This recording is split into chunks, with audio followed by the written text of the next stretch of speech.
De tous les turns ou tournants technologiques et intellectuels que les sciences humaines et sociales ont accomplis au dernier siècle, celui de l'ère digitale semble être d'une nature différente et aussi avoir un autre mode opératoire. L'apparition et la dissémination des technologies digitales ont des retombées profondes sur la vie de tous les jours, sur la société en général et ses structures de communication.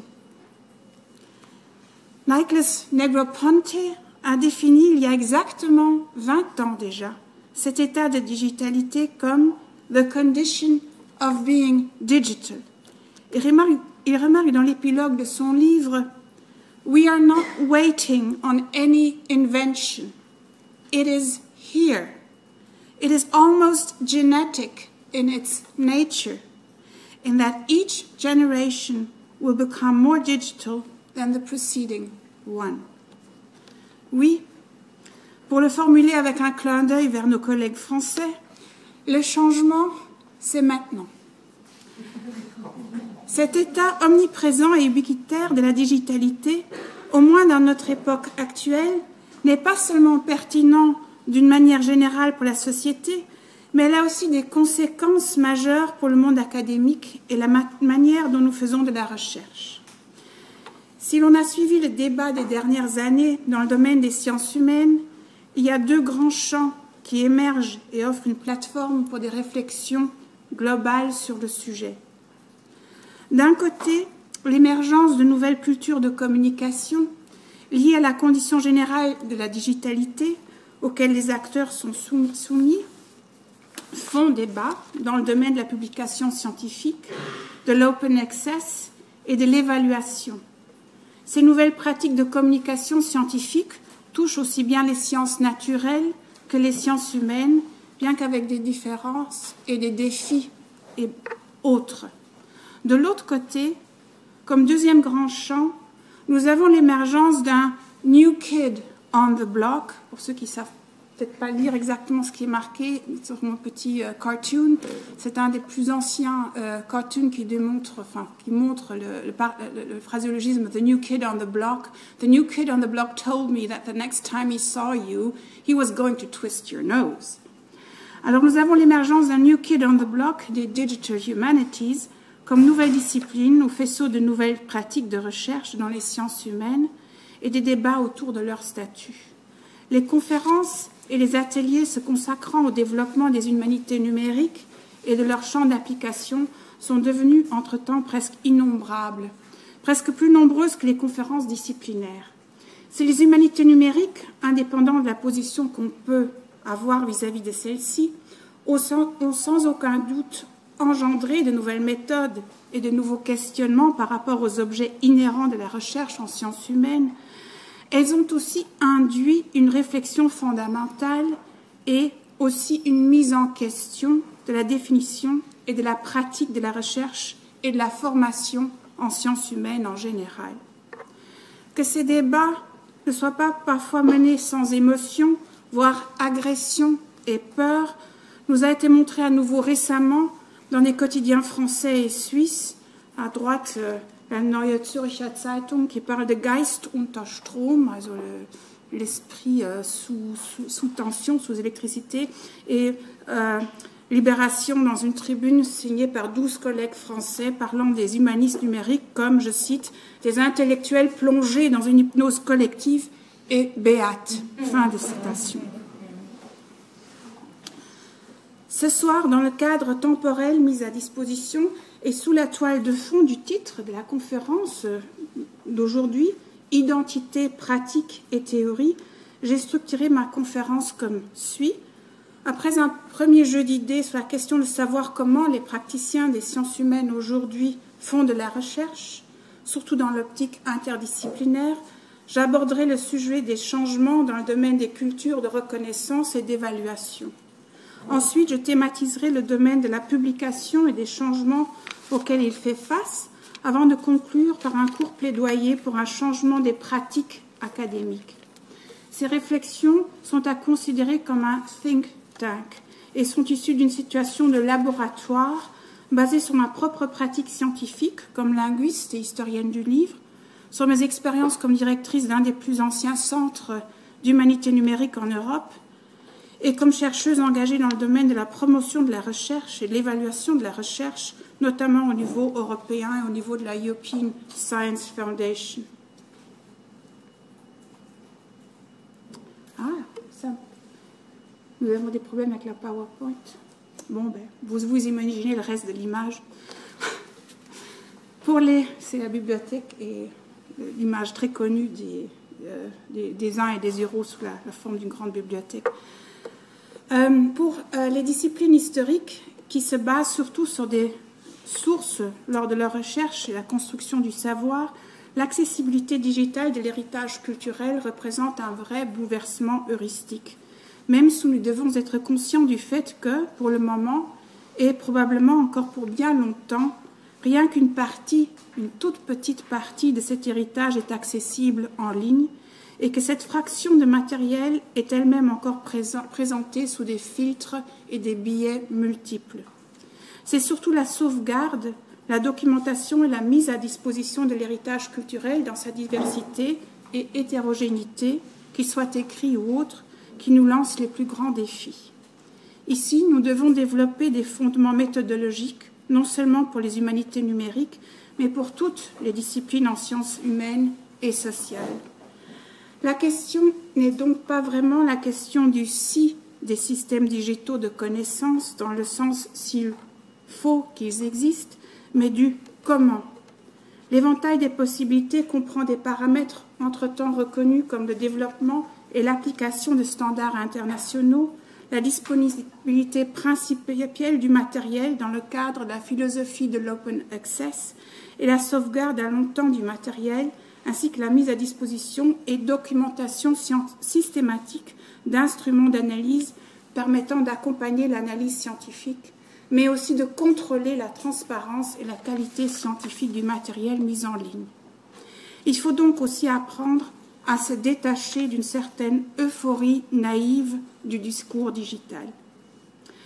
Nous devons engendrer un vrai débat heuristique, une des questions sine qua non du travail scientifique, c'est-à-dire aussi mettre en question les outils et les méthodes choisies, de quelle nature qu'ils soient, et les accompagner d'un regard critique. Dans cette optique, il faut se rendre aussi à la raison que pas toutes les questions de recherche en sciences humaines doivent passer exclusivement par la baguette magique des méthodologies numériques. Il faut être capable d'en connaître les limites, qu'elles soient temporelles, matérielles ou intellectuelles. Cette critique heuristique et épistémologique devra par ailleurs faire partie intégrante de l'enseignement universitaire et des curricula de diplômes en humanité numérique. Nous avons vu tout à l'heure l'importance d'une bonne formation. Je crois que c'est un best case que nous venons juste de vivre avec les 4 collègues tout à l'heure. Parmi les différents types de projets de recherche en sciences humaines, 2 grandes lignes accompagnent mon travail à moi et ces lignes peuvent parfois aussi se croiser. D'une part, les projets que j'appellerais DH-driven.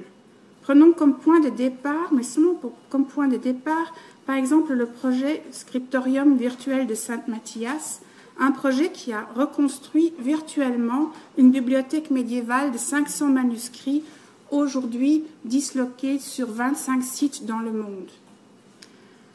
À partir de ce projet est né, c'est dommage que le vice-doyen soit parti, parce que nous aussi on travaille avec des algorithmes, à partir de ce projet est né e-codicology, et c'est ce que j'appellerais DH-driven, qui permet d'analyser automatiquement, avec l'aide d'algorithmes, le layout ainsi que la micro et la microstructure de manuscrits médiévaux. Pour ce projet de recherche, les sources analysées sont digitalisées et annotées selon l'état de l'art et les standards actuels. C'est donc le paradis sur Terre. Mais nous avons un vase clos de recherche. C'est nos 500 manuscrits de départ. Et comme deuxième grande ligne qui accompagne mon travail de recherche, les projets que je nommerai wish-driven, with a DH need. Aujourd'hui, Quand je travaille comme linguiste sur l'histoire de la notation marginale, par exemple, je ne peux pas me baser uniquement sur du matériel digital et avec des méthodes digitales. J'en rêve, bien sûr, mais les limites sont éclatantes, en partie dues à la moindre qualité des sources digitalisées ou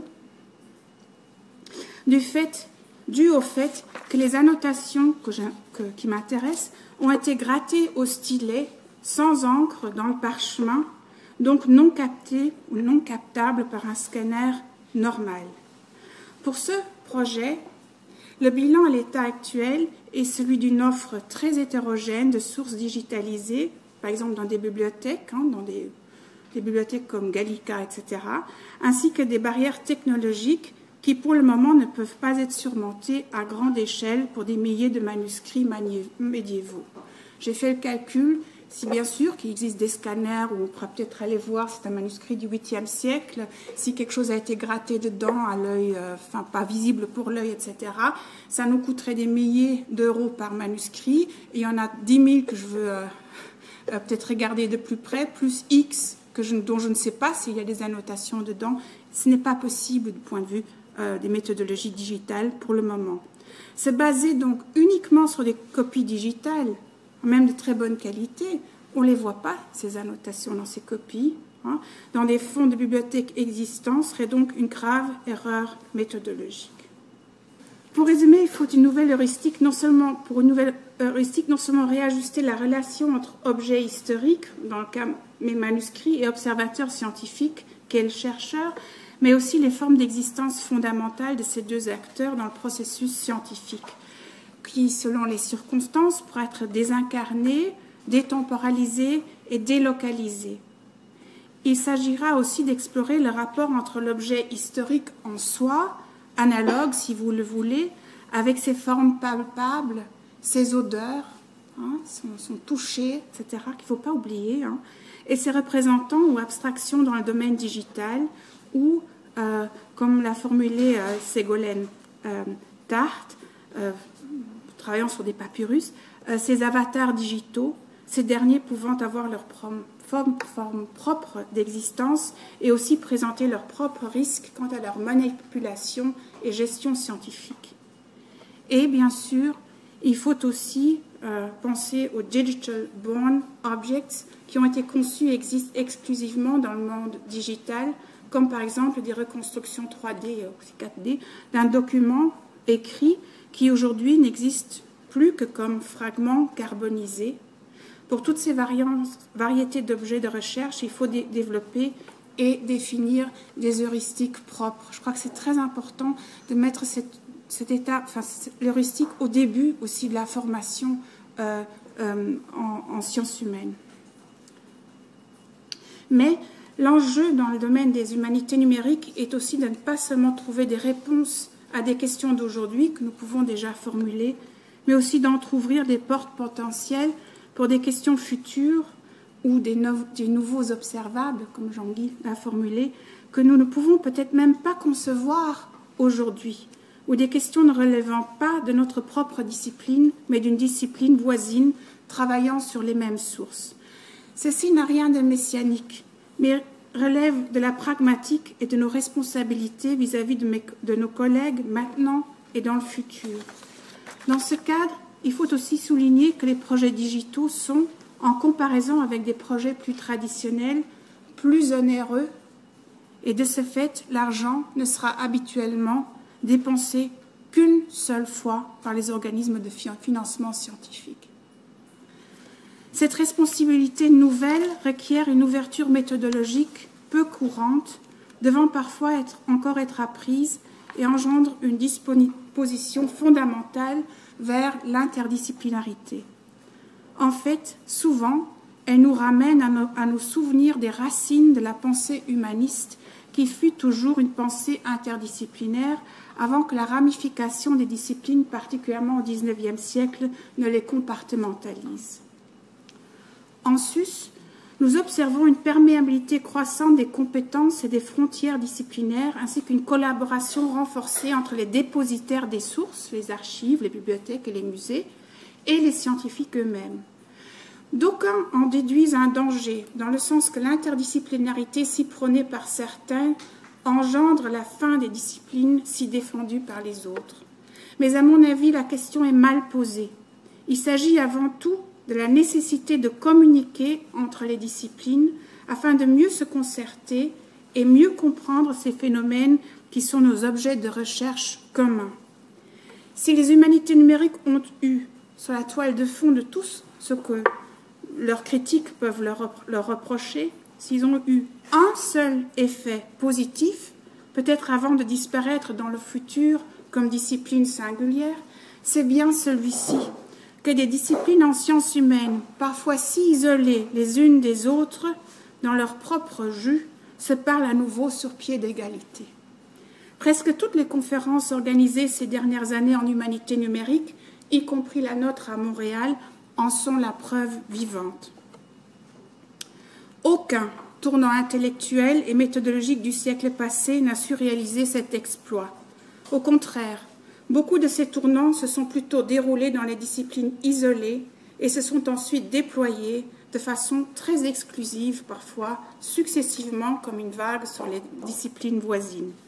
Le Digital Turn a bien sûr aussi une histoire disciplinaire, mais entre-temps, il offre une chance qu'il ne faut pas oublier de saisir, celui d'être un vivier, un écosystème d'échanges interdisciplinaires sans que les disciplines en disparaissent.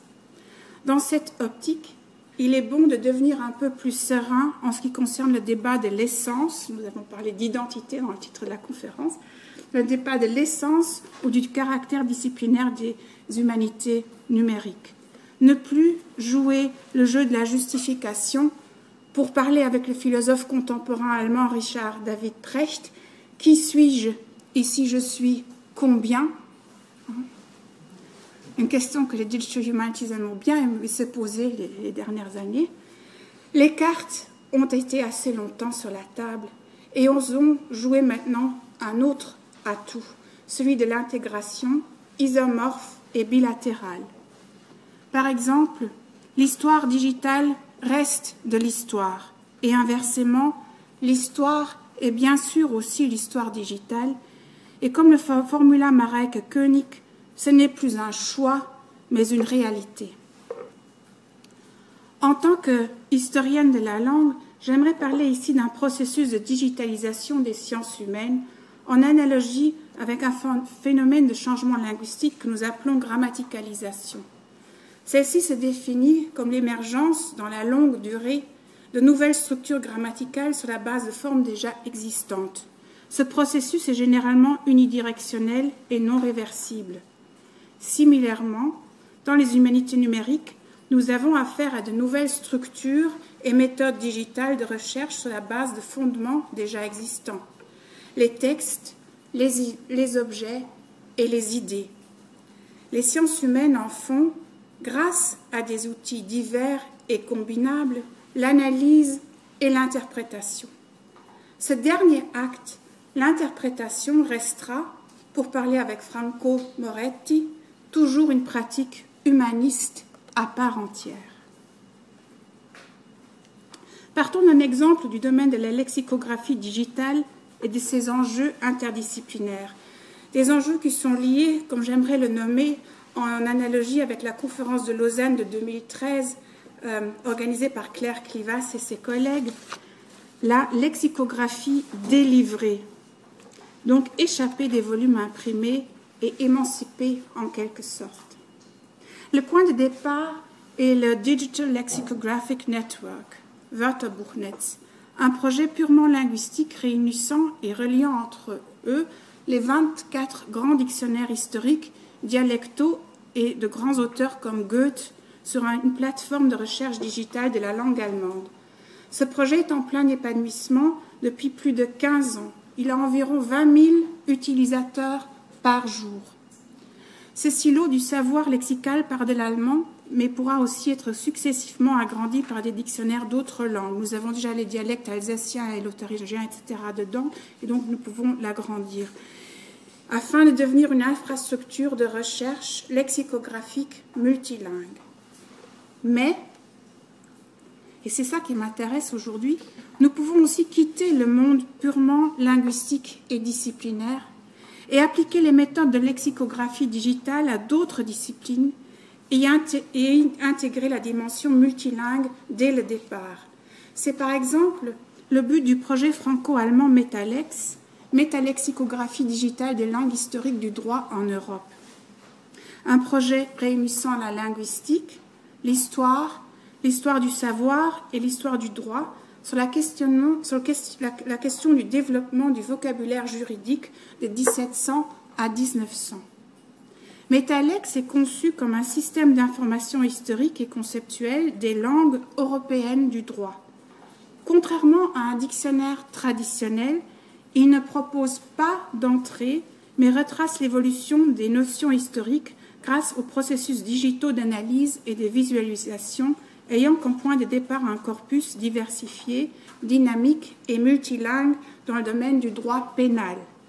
La focale n'est pas resserrée sur un mot isolé, par exemple ici dans le traité central de Beccaria contre la peine de mort, un traité vraiment central aussi de l'époque du XVIIIe siècle. Donc nous avons ici pas un mot, par exemple prison, mais sur un item lexical multilingue, Gefängnis, Zuchthaus, Workhouse, enfermement, etc. Parce que nous ne pouvons pas traduire du mot à mot avec des mots d'aujourd'hui les concepts d'hier.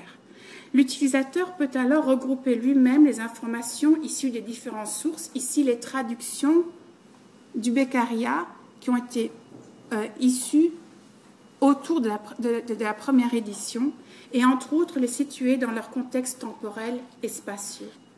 Le projet est nouveau, il n'a pas encore de site où ça fonctionne parce qu'on vient juste de commencer et il est ancré dans une approche historique mais pourra servir à long terme de patron pour une élaboration du multilinguisme juridique actuel en Europe et les réflexions qu'il suscite. Le projet aura donc un impact dans la vie de tous les jours, dans le sens que Miriam Posner a formulé récemment sur le potentiel radical non réalisé des humanités numériques et l'enjeu de, je cite, « to develop models of the world that have any relevance to people's lived experience ». Cet enjeu n'est pas seulement vital dans le domaine des Gender et Diversity Studies auquel Posner se réfère, mais bien sûr pour toutes nos disciplines. Une approche similaire est prise par le projet LexArt, Words for Art, The Rise of a Terminology, dirigé par Michèle Caroline Eck de l'Université de Montpellier. Ici, historien de l'art, linguiste et humaniste numérique travaille sur une plateforme de recherche visant à étudier le développement du vocabulaire artistique en usage au nord des Alpes dans les traités sur l'art publiés en français, allemand, néerlandais, anglais et latin de 1600 à 1750.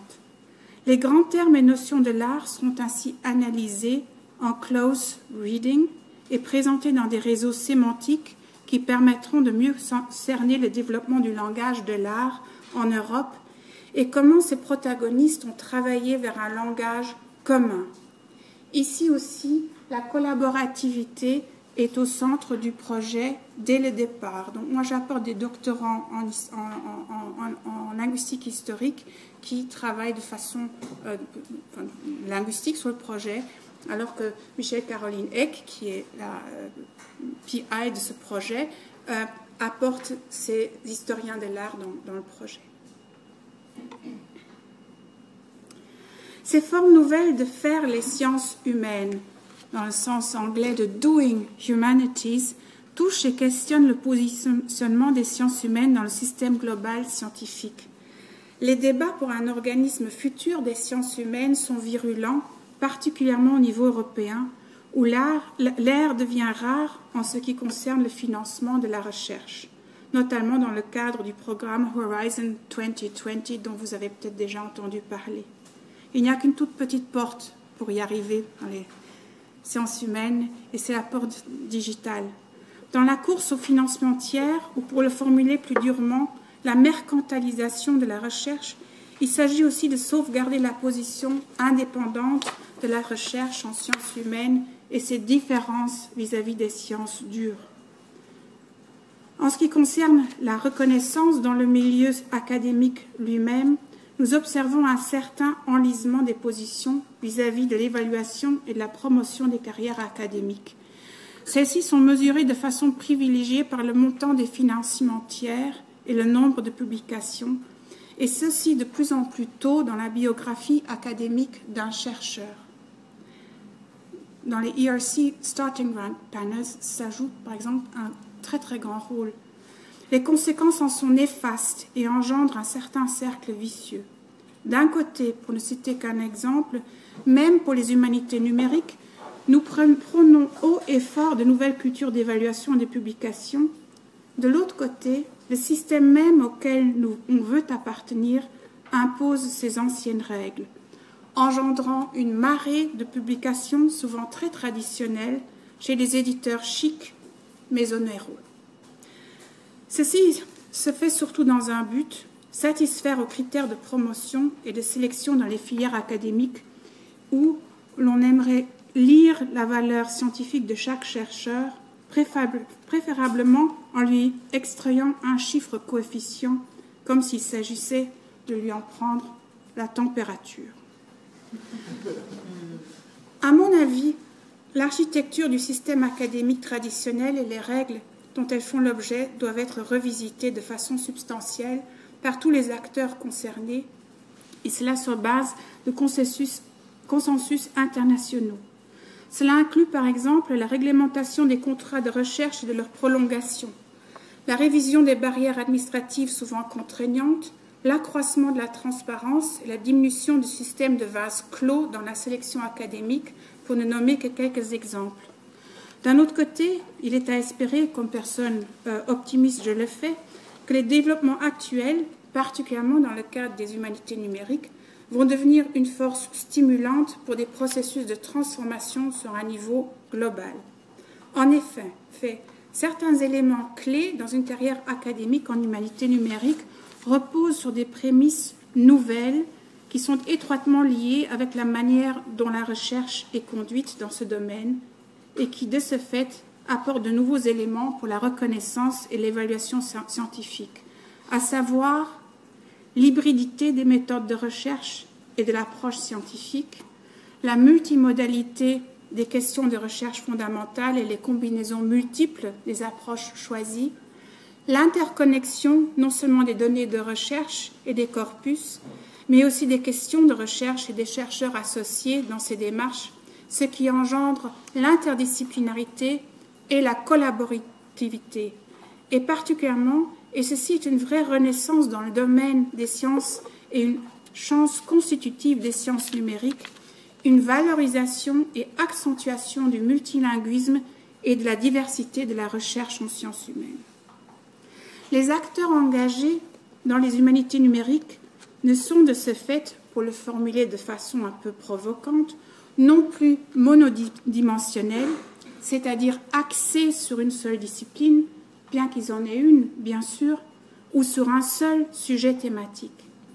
Et cela, tout comme leur discipline, les humanités numériques, ne sont pas une initiative monodimensionnelle, même si certains aimeraient les confiner, par exemple, au domaine de la linguistique informatique ou des big data.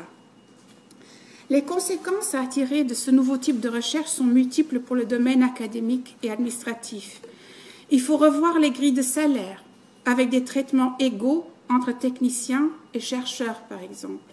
Permettre des ouvertures entre les filières professionnelles et des agencements de postes plus adaptés aux projets et aux infrastructures, et surtout valoriser ces travaux fastidieux de méthodologie, de technologie et d'infrastructures dans des projets digitaux, des travaux qui sont souvent invisibles pour des évaluateurs non avertis.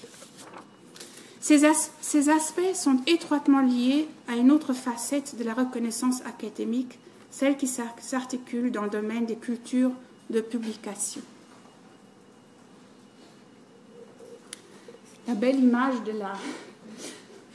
la l'exposition de UBC Vancouver sur les cultures digitales a été un peu aussi fadée, mais je peux peut-être mettre le tout en ligne, alors on les verra. L'avenir de la communication et publication scientifique est avant tout digital et basé sur l'open access. Je dis avant tout parce qu'il restera sûrement des aspects de la communication scientifique présentant d'autres paramètres que le digital ou l'open access. Tout comme dans l'histoire du livre imprimé et du manuscrit, l'une chose n'avancera et ne remplacera pas automatiquement l'autre. Mais il faudra, si nous ne voulons pas être pris de court par les développements, préparer les meilleurs chemins vers une transition digitale en tenant compte de tous les acteurs engagés dans ce processus. Avant tout, et je parle ici comme historienne du livre, il faut entreprendre une dépolarisation entre l'imprimé sur papier et le digital. Ce processus implique un changement en ce qui concerne les formes de diversité de formats de publication. Et ce changement va main dans la main avec le développement des mécanismes d'évaluation qui garantissent la qualité des publications digitales en libre accès, et ceci en accord avec les principes fondamentaux de la recherche en sciences humaines. Ce processus de transformation a déjà été mis en route et il faudra viser des pratiques de publication adaptées et justes pour tous les acteurs, dont la principale préoccupation est la qualité scientifique et non des contraintes financières. Le Young Researchers Forum de la Fondation européenne de la recherche a résumé cette nouvelle situation comme suit. A key aspect of the future publishing culture in the humanities is to develop new opportunities to catalyze positive change in prevalent modes of institutional authority. It is necessary to facilitate access to the scholarly community in order to democratize participation and collaboration between peers because innovative scientific work takes place in numerous contexts outside traditional scholarly genres. Ces réformes démocratiques de pratiques de publication scientifique, au sens propre du mot réforme dans le sens de donner une nouvelle forme à quelque chose, a comme conséquence un changement des rôles des individus et des institutions qui y participent, par exemple les bibliothèques, les archives et le monde de l'édition.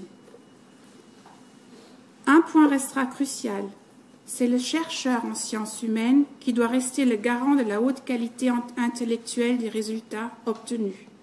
Nous ne devons et ne pouvons pas déléguer cette responsabilité ni à des algorithmes de citation, ni à des éditeurs commerciaux, d'où aussi l'importance de développer des critères et l'importance de la formation. Cette garantie est indépendante de la médialité du support textuel choisi. Par conséquent, les raisonnements sont trop faibles qui, au sein du débat pour les publications digitales, visent à créer un topos idéalisant une dichotomie de l'imprimé traditionnel prétendument stable versus la volatilité du digital.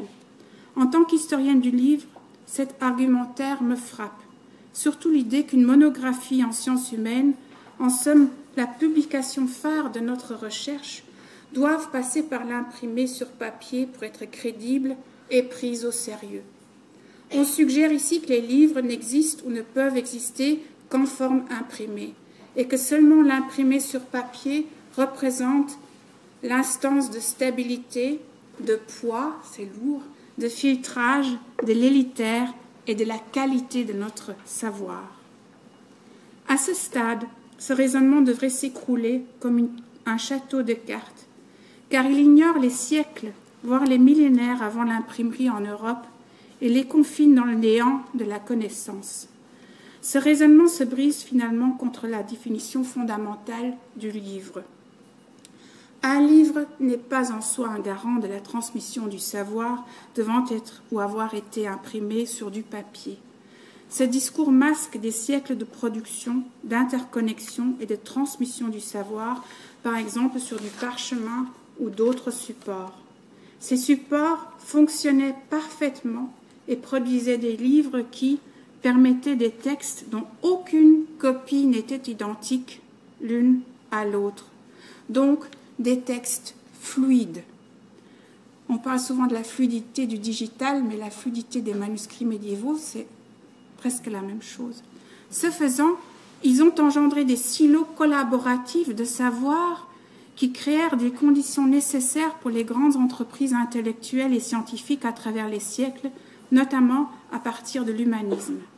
Ces manuscrits en parchemin apprennent à celui qui prend le temps de les regarder, et de regarder notre monde digital en perspective à vol d'oiseau, que nous avons à faire avec des étranges valeurs de reconnaissance et de similarité, par exemple les marges, les commentaires et les annotations successives. Le livre imprimé, lui aussi, doit apprendre à trouver sa place dans l'histoire des médias en longue durée, sans vouloir en être la condition sine qua non. C'est pour ça qu'il faut aujourd'hui se tourner vers la diversité des formes de publication et de communication scientifique et les intégrer non seulement dans notre façon de travailler, mais aussi d'évaluer ce travail. Pour conclure, j'aimerais faire une synthèse des points qui me semblent importants en tenant compte des recommandations que nous avons conceptualisées au sein de la Fondation européenne de la science. Il faudra dans le futur proche assurer, premièrement, un changement vers des cultures de reconnaissance académique qui valorisent le caractère méthodologique et l'orientation vers le caractère processuel des humanités numériques. Deuxièmement, un changement de culture de publication centré vers une conception de l'open access et de valeurs égales aux pratiques traditionnelles de dissémination. Les formats sont multiples et vont entre autres de la monographie, de l'article, de la banque de données, comme nous l'avons vu aujourd'hui avec Gremlin. Où sont les credits pour tous ceux qui ont donné à manger dans la banque à données de Gremlin pour qu'ils puissent pouvoir faire des candidatures pour postuler à d'autres postes, et aussi pour tous les outils de visualisation des données. Ça va aussi du cahier de recherche scientifique jusqu'aux micro-publications qui pourront souvent remplacer des articles scientifiques gonflés artificiellement sur des mini-sujets. Troisièmement, un changement dans la culture d'évaluation avec prise en considération de nouvelles formes de travail académique et du fait que la recherche en sciences humaines ne peut être mesurée de la même manière que les sciences naturelles et que cette recherche a ses propres rythmes et ne peut pas toujours être planifiée en cycles de plus en plus courts et avec des budgets de plus en plus grands. Je peux faire des choses merveilleuses avec peu d'argent en sciences humaines. Il faut me laisser le temps de le faire, c'est tout. Quatrièmement, l'inclusion systématique de la diversité linguistique et du multilinguisme comme élément clé, non seulement de la recherche européenne, mais aussi au-delà de l'Europe, comme nous l'a montré Caroline Ferrer tout à l'heure. Ils sont liés les facteurs de la publication scientifique de cette recherche et de la reconnaissance de cette diversité linguistique comme un atout. Nous avons donc besoin aussi d'argent pour, par exemple, financer des traductions. Oui. Cinquièmement, l'établissement de mécanismes de clearing pour la garantie de la qualité scientifique dans les publications et les évaluations des projets interdisciplinaires pour lesquels aujourd'hui il manque encore des déroulements et des règles précises pour les évaluateurs. Je sais par exemple que certains fonds nationaux de recherche n'ont pas de programme pour les projets interdisciplinaires. Alors on confine ces projets dans un tiroir disciplinaire. Les humanités numériques, c'est soit chez les informaticiens, soit chez les disciplines traditionnelles. Mais il faut des nouvelles règles pour évaluer et pour aussi comprendre ces projets interdisciplinaires. Il manque des déroulements ici précis. Et last but not least, une reconnaissance adéquate et une attribution des participations individuelles et collectives dans cette recherche et la création de perspectives de carrière pour les jeunes chercheuses et chercheurs qui font avancer l'intégration des technologies digitales dans les sciences humaines et les relient de façon innovatrice aux sciences sociales et surtout aussi aux sciences naturelles. Cette liste que j'ai dressée n'est pas exhaustive et beaucoup de ces points touchent à des contextes plus larges que les sciences humaines et les humanités numériques. Surtout la situation en dehors du monde anglo-saxon, avec la diversité des langues et des cultures, nous offre une grande densité et une richesse inouïe en héritage culturel. Saisissons cette chance de le préserver, de le comprendre scientifiquement et de le communiquer adéquatement, notamment dans le cadre d'initiatives comme une Humanistica et de conférences comme celle-ci à Montréal. J'aimerais aussi faire une petite publicité et vous inviter à la DH Autumn School des universités de Luxembourg et de Trèves fin septembre 2015. Nous avons prolongé la deadline jusqu'au 17 août. Nous avons des bourses de formation de la Fondation Volkswagen pour des bourses de recherche. Donc si vous avez envie de prendre l'avion dans l'autre sens et de venir nous voir au Luxembourg et à Trèves, faites une demande, c'est pour les jeunes chercheuses et les jeunes chercheurs. Nous serons vraiment très heureux de vous y accueillir. Le programme est en ligne. Et last but not least, je vous remercie de votre attention.